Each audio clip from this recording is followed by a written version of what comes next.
issus de la lignée de Davedi et Bartholomew Kuma, descendant des boucaniers. Autrefois, plusieurs lignées aujourd'hui éteintes ont uni leurs forces dans une alliance sans précédente pour défier les dragons célestes. Le gouvernement mondial a tout fait pour effacer cette île, mais ils n'y sont jamais parvenus. Son nom, God Valley. À l'origine du chaos, un seul homme, Rox. Le monde le connaît comme Rox, capitaine des pirates les plus redoutés de leur temps. Et son véritable nom est plus lourd, plus ancien. Davedi Kshebek, héritier d'une lignée que le gouvernement voulait effacer à tout prix. Rox n'était pas seulement un pirate avide de pouvoir, il était aussi un père. Il avait commis l'erreur de cacher sa femme et son fils sur God Valley, croyant les protéger.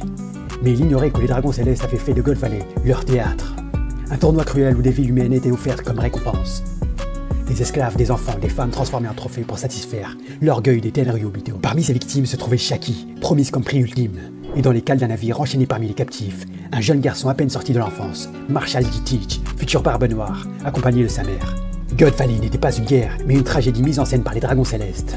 Mais ce spectacle cruel allait prendre une autre tournure, car l'arrivée des Rox, Roger et Garp était inévitable. Waouh, il y a tout le monde. Et pourtant, au cœur de cet enfer, un miracle prit forme. Un jeune soldat de la marine, Monkey D. Dragon, découvrit une femme mourante.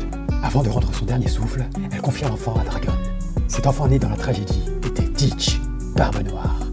Mais en plus de cela, il sauva Shanks, un orphelin du chaos promis à devenir l'un des plus grands pirates de tous les temps. Monkey D. Dragon, le seul vrai justicier. Mais Dragon ne fut pas le seul à marquer l'histoire ce jour-là. Un jeune journaliste encore inconnu osa révéler ce que le gouvernement voulait taire. Son nom, Morgan, il transmet à l'île des pirates l'écho du drame.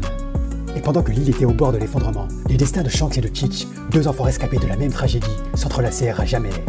Deux héritiers de God Valley, appelés à s'affronter bien plus tard, sous un autre ciel.